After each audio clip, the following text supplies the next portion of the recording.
نحمده ونصلي على رسوله الكريم أما بعد فأعوذ بالله من الشيطان الرجيم بسم الله الرحمن الرحيم فلما رأوه عارضا مستقبل أوديتهم قالوا هذا عارض ممطرنا بل هو ما استعجلتم به ريح فيها عذاب أليم تدمر كل شيء بأمر ربها فأصبحوا لا يرى إلا مساكنهم كذلك نجزي القوم المجرمين صدق الله العظيم. درود شریف اللهم صل على محمد وعلى آل محمد كما صليت على إبراهيم وعلى آل إبراهيم إنك حميد مجيد.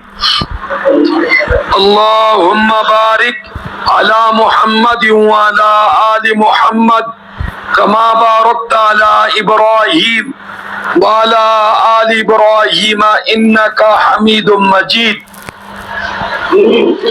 26واں پارہ سورۃ الاعقاف، رکوع نمبر 3 اور آیت نمبر 24 اور 25 سورت کی آج تلاوت کی گئی ہے، اور اس کا مضمون قوم عاد پر اللہ تعالیٰ کا عذاب.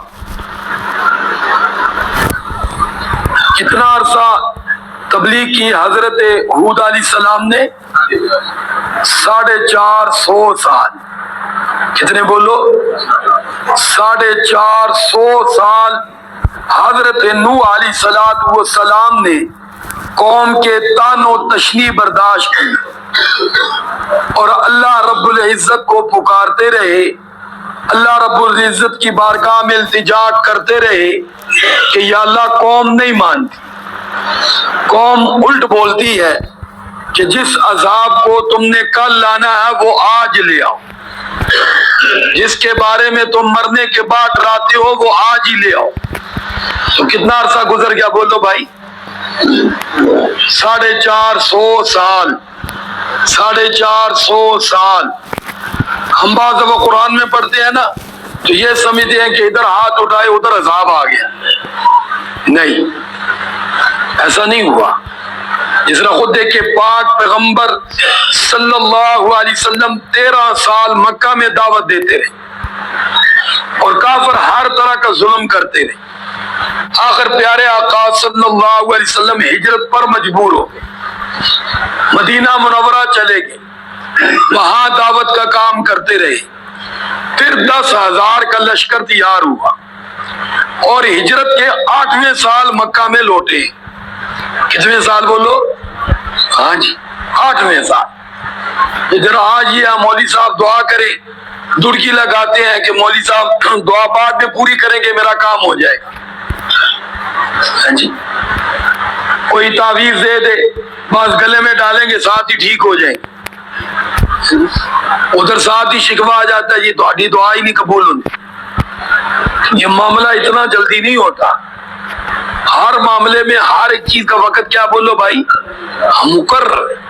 اب یہاں دیکھیں 4.5 صدیاں نوح علیہ السلام ادھر اللہ سے التجا بھی کرتے رہے کہ مولا ہود علیہ السلام مولا فیصلہ تو تو نہیں کرنا ہے. ہود علیہ السلام 450 سال کیا کرتے رہے بولو؟ دعا کرتے. قوم 450 سال تانو تشنیع کرتی رہی. یقیناً قوم یہ بھی کہتی رہی کیوں نہیں عذاب آ رہا ہے، کیوں نہیں لا رہے. ہاں جی، تو اس لیے بہرحال میں اور آپ بھی یہ بات ذہن میں بٹھا لیں، معاملہ اللہ کے ہاتھ میں. ہر ایک چیز کو اس نے وقت مقرر کیا ہوا ہے، وقت سے پہلے نہیں اور وقت کے بعد نہیں. تو بہرحال اللہ رب العزت ارشاد فرماتے ہیں فلما رأوہ، پس جب قوم نے اس عذاب کے آثار دیکھ لیے. آثار کیا تھے؟ عذاب پہلے تو آیا قحط کا، بھوک کا.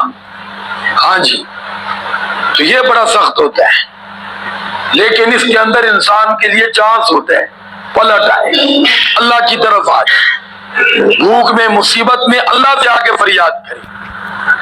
آج ہمارے ہاں بھی لوگوں پر اللہ معاف کرے بعض یہ گناہوں کی وجہ سے آتا ہے، لیکن وہ اللہ کی طرف آنے کے بجائے پھر اسباب کے پیچھے بھاگنا شروع ہو جاتا ہے، اسباب پہ غور کرنے لگ جاتے ہیں۔ بھائی اسباب کو اس وقت چھوڑ کر مسبب الاسباب کا در پکڑ لینا چاہیے، اس سے معافی مانگنی چاہیے، اپنے گناہوں پر نظر ثانی کر کے اللہ سے توبہ کرنی چاہیے۔ تو بہرحال 3 سال ان پر قحط پڑا، ایک قطرہ بھی پانی کا زمین پہ نہیں گرا۔ کتنے سال بولو؟ تو کوئی تھوڑی بات ہے، بڑا سخت معاملہ ہے۔ اور یہ اس دور کی بات ہے کہ جس دور میں یہ ٹو ویل کا نظام نہیں تھا کہ ٹو ویلوں سے لوگ پانی نکال دیتے، ہاں جی، آسمان کے پانی پر سارا معاملہ تھا۔ تو 3 سال یوں گزرے، اب قوم فاقوں پر مجبور ہو گئی، بے حال ہو گئی، اور اس دور میں مشرک لوگ بھی جا کر بیت اللہ کے ان آثار کے پاس جا کر طواف بھی کرتے تھے، دعائیں بھی کرتے تھے، اگرچہ بیت اللہ شریف کی دیواریں موجود نہیں تھی۔ کدھر گئی تھی؟ حضرت نوح علیہ السلام کے دور میں جو طوفان آیا تھا، طوفان نوح، وہ جو عذاب آیا تھا اس میں یہ سب کچھ بہہ گیا تھا، بیت اللہ شریف کے دیواریں بھی بہہ گئی۔ کس طوفان میں بولو؟ اور یہ حضرت نوح علیہ السلام کے بعد ہے حضرت ہود علیہ السلام۔ اور پھر بیت اللہ کو کس نے تعمیر کیا تھا؟ ان آثار پر ابراہیم علیہ السلام۔ کس نے؟ ہاں، حضرت نوح علیہ السلام کی قوم پر جو عذاب آیا تھا، بیت اللہ شریف شہید ہو گیا تھا، حضرت ابراہیم علیہ السلام سے پہلے کسی نے اس کو تعمیر نہیں کیا، لیکن اس کے جو نشانات تھے وہاں لوگ آتے تھے اور وہاں طواف بھی کرتے تھے، طواف کرتے تھے، وہاں کر اللہ سے فریاد کرتے تھے۔ تو ان لوگوں نے وہاں ایک اپنا بھیجا وفد کہ جائے وہاں جا کر طواف کرے اور فریاد کرے، لیکن کیونکہ ادھر سے عذاب کو چیلنج کیا ہوا تھا انہوں نے اور وقت عذاب کا آ گیا، تو آپ جانتے ہیں کہ جب پکڑ آ جائے تو ان بطش ربک لشدید، اللہ کی پکڑ بولو کیا ہے؟ بڑی سخت ہے۔ تو اب ادھر سے انہوں نے آسمان پر دیکھا جیسے بادل آ گیا ہے، کالا بادل آئے تو لوگ خوش ہوتے ہیں کہ بڑی بارش ہو، کیونکہ کالے بادل کی یہ نشانی ہے کہ اگر برسے تو پانی پانی کر دیتا ہے۔ تو اب یہ خوش ہوئے کیونکہ ان کی زمینوں کے اوپر سے، وادیوں کے اوپر سے جب وہ بادل آیا تو اب یہ بھاگے کہ اب بارش برسے گی، اب خوب پیداوار ہوگی، اب یہ مصیبت ختم ہو جائے گی۔ وہی بات ہے ہمارے ہاں جب اللہ رب العزت قرآن میں فرماتے ہیں نا کہ پہلے ہم نعمتیں بند کر کے پکڑتے ہیں، قحط میں پکڑتے ہیں، پھر ذرا ڈھیل دے کے پکڑتے ہیں، شاید بندہ سمجھ جائے، ہاں جی، پہلے تنگ دستی لاتے ہیں کہ شاید ہماری طرف رجوع کرے، پھر کھلا کھانے کو دیتے ہیں شاید اب شکریہ کے طور پہ آ جائے، جب دونوں صورتوں میں نہیں آتا پھر پکڑ لیتے ہیں، پھر کیا کر لیتے ہیں؟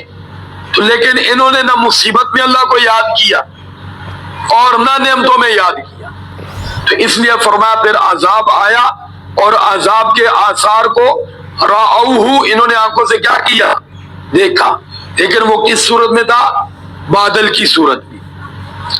اور فرمایا کہ عارضاً، جو ایک بادل تھا، مستقبل اودیتہم، جو ان کو وادیوں کے سامنے سے آ رہا تھا، فرمایا یہ خوش ہو کے دوڑے، قالوا ھذا عارض ممطرنا، کہنے لگے یہ تو بادل ہے ممطرنا جو خوب بارش برسائے گا۔ بارش کون برساتا ہے بول لو؟ لیکن ان کا اللہ کی طرف نظریہ نہیں تھا۔ آج بھی جس طرح غیر مسلم وہ جی بارش کیوں ہوتی ہے، وہ جی یوں ہوتا ہے، یہ ہوتا ہے، وہ فلسفے کے پیچھے پڑے رہتی۔ الحمدللہ ہم مسلمان کہتے بارش کیوں ہوتی ہے؟ اللہ کی چاہت سے ہوتی، اللہ برساتا ہے جب چاہتا ہے۔ تو بہرحال یہ کہنے لگے خوب بارش ہوگی، خوشیاں منا رہے تھے، تو بل ہوا مستعجلتم بھی، انہیں کہا گیا ہے اس میں بارش نہیں ہے، جس میں تم کیا سمجھ رہے ہو؟ بارش، بلکہ یہ وہ چیز ہے جس کو تم جلدی طلب کرتے تھے۔ 450 سال ہو گئے، تم ہود علیہ السلام کو بار بار کہتے ہو لاؤ عذاب لاؤ عذاب، اب آ گیا ہے، اب یہ عذاب ہے۔ اور فرمایا ریحن، وہ ایک تند و تیز ہوا تھی۔ ایک بات یہ ذہن میں رکھی، یہ بڑے قداور لوگ تھے، بڑے طاقتور لوگ تھے، بڑی قوت والے تھے۔ آپ اندازہ کریں ان کے 2.5 لاکھ تھا، 2.5 لاکھ ہی کہا جا سکتا ہے۔ اپنے طور پہ گردن کو اکڑا کے کہتے تھے ہمارا کوئی مقابلہ کر سکتا ہے؟ ہمارا کوئی مقابلہ کر سکتا ہے؟ کیونکہ اپنی جیسی قد کاٹ والی، طاقت والی، قوت والی ان کو کوئی اور قوم نظر مقابلے میں تھی ہی نہیں، آتی نہیں تھی۔ اس لیے آپ جانتے ہیں وہاں انسان پھر بعض دفعہ بڑی جناب وہ ڈینگیاں مارنا شروع ہو جاتی، جب سامنے کوئی نہ ایسا ہو، اور پھر اللہ کی ذات کی طرف تو وہ دیکھتا نہیں، وہ جیسے زمین پہ دائیں بائیں دیکھ کر کہتا کون ہے؟ اللہ اپنی حفاظت میں رکھی۔ تو بہرحال فرمایا پھر اللہ نے اس ہوا سے ان کو آپس میں ٹکرا ٹکرا کے مار دیا۔ جس آپ ادھر بھی دیکھتے نہیں، جب طوفان آتا تو گاڑیاں آپس میں کیا ہو جاتی ہیں؟ بولو بھائی، ٹکرا جاتی ہیں۔ ہاں جی، لوگ گاڑیوں میں یوں ٹکرا ٹکرا کے کیا ہو رہے ہوتے؟ بولے گر رہے ہوتے۔ تو اللہ نے ان کو آپس میں ٹکرا ٹکرا کے مار دیا اور سب کو ختم کر دیا، نافرمانوں کو۔ فرمایا کہ ریح فیہا عذاب علیم، اس ہوا کے اندر دردناک عذاب تھا، اور تدمر کل شیء بامر ربیہا، اللہ فرماتے ہیں اس ہوا نے ہر چیز کو ملیا میٹ کر دیا، نشان بھی مٹا دیے، بامر ربیہا، اپنے رب کے حکم سے۔ یہاں بھی فرما دیا ہوا میں یہ پاور نہیں تھی، ہوا کو حکم تھا کس کا؟ اللہ رب العزت، اللہ رب العزت۔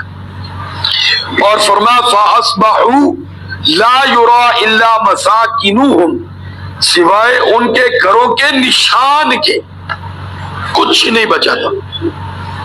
فَأَصْبَحُوا لَا يُرَى إِلَّا مَسَاكِنُهُمْ، ہاں مسکنت کہتے ہیں گھر کو، ان کے نشانوں کے سوا کچھ نہیں بچا تھا، اللہ نے سب ملیا میٹ کر دی۔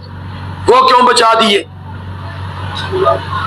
آنے والوں کے لیے عبرت، سانے بولو آنے والوں کے لیے، جی وہ عبرت کے لیے ہوتی، وہ عبرت کے لیے ہوتی، تاکہ آنے والے کیا کریں؟ عبرت حاصل کریں، عبرت۔ اس طرح آج کل میرے اور آپ کے لیے بھی بہت سی چیزیں، ابھی سلاب نے بھی بڑے عبرت کے نشان چھوڑے، اور بہت سے علاقوں میں بھی عبرت کے نشان ہوتے، بڑی بڑی حویلیاں، ڈیرے آباد، آج وہاں کون ہے؟ بولو بھائی، کوئی بھی، وہ بھی عبرت کا نشان، وہ ہمارے کب گئے؟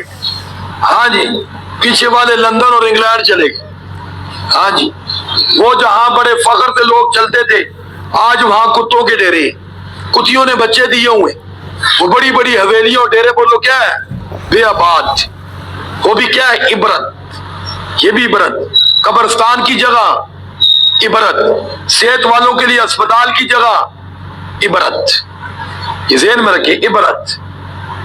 تو بہرحال اللہ رب العزت فرماتے ہیں کذالک نجزی القوم المجرمین، ہم اسی طرح مجرم قوم کو بدلہ دیا کرتے ہیں۔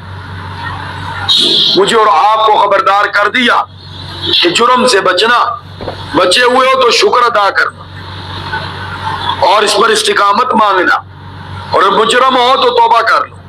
وقت ہے اللہ رب العزت انتظار میں کہ میرا بندہ آئے اور ایک مرتبہ کہہ دے یا اللہ معاف کر دے، لیکن زبان بولے، دل اس کی تصدیق کرے، دل سے کہے یا اللہ مجھے کیا کر دے، بات فرمایا بندے کی معافی ہوگی، اتنی آسان ہے معافی۔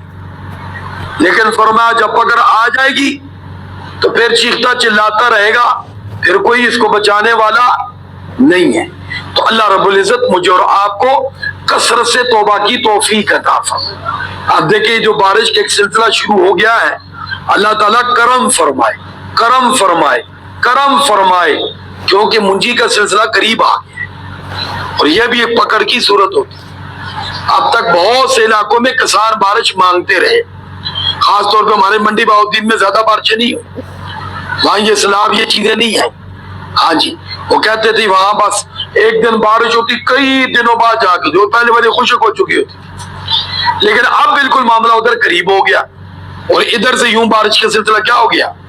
تو آپ جانتے ہیں کہ میرا خیال کئی سالوں سے یہ ہو رہا ہے، گندم تیار ہو جائے پھر بارشوں کا سلسلہ کیا ہو جاتا ہے، اور منجی تیار ہو جائے، یہ اللہ کی ناراضگی کی علامت ہے. اللہ تعالیٰ چاہتا ہے کہ میرا بندہ میری طرف رجوع کرے، میری طرف آ جائے، میرا ہے تاکہ میں اس کو دنیا بھی دوں آخرت میں جنت دوں. لیکن اللہ معاف کرے ہم بندے ہیں کہ ہم پھر وہی فلسفوں میں پڑ جاتے. تو اللہ تعالیٰ ہمیں سمجھ نصیب فرمائے اور پوری امت مسلمہ کو رب کے در پر آ کر 5 وقت کم از کم نماز کی حالت میں جھکنے کی توفیق عطا فرمائے. وآخر دعوانا ان الحمدللہ رب العالمین. درود شریف پڑھیں. اللهم صل على محمد وعلى آل محمد كما صليت على إبراهيم وعلى آل إبراهيم إنك حميد مجيد. اللهم بارك على محمد وعلى آل محمد كما باركت على إبراهيم وعلى آل إبراهيم إنك حميد مجيد. لا إله إلا الله محمد رسول